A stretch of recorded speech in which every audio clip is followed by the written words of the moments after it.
خبر شامل کرتے ہیں راجہ جنگ سے، جہاں پر جماعت اہل سنت پاکستان حلقہ راجہ جنگ کے زیر اہتمام میلاد النبی صلی اللہ علیہ وآلہ وسلم کے پروگرام کا سلسلہ جاری ہے۔ مہر محمد نوید احمد کی رپورٹ کے مطابق جامع مسجد پیر محبوب الرحمان میں میلاد النبی کا پروگرام منعقد کیا گیا۔ پروگرام کی سرپرستی ڈاکٹر محمد ذوالفقار نقشبندی نے کی۔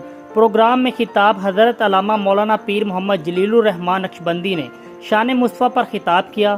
حضرت علامہ مولانا قاری محمد وسیم نقشبندی، چودھری محمد آصف نقشبندی، ڈاکٹر محمد افضل نقشبندی اور محمد فیضان نقشبندی نے پروگرام کی میزبانی کی۔ پروگرام میں رانا سرفراز احمد سلطانی، ملک محمد ارشد، مقصود احمد ٹاؤن کمیٹی، حضرت علامہ مولانا نعیم عارف رضوی، ماسٹر محمد صدیق، مہر محمد انور، ملک اکبر علی، حاجی غلام صابر، نعیم انور بھٹی، محمد جمیل قادری، علماء اہل سنت، تنظیمات اہل سنت سمیت عاشقان رسول کی کثیر تعداد نے شرکت کی۔ پروگرام کے آخر میں حضرت علامہ مولانا پیر محمد جلیل الرحمان نقشبندی نے امت مسلمہ کی بہتری اور ملک پاکستان کی سلامتی کے لیے خصوصی دعا بھی کروائی۔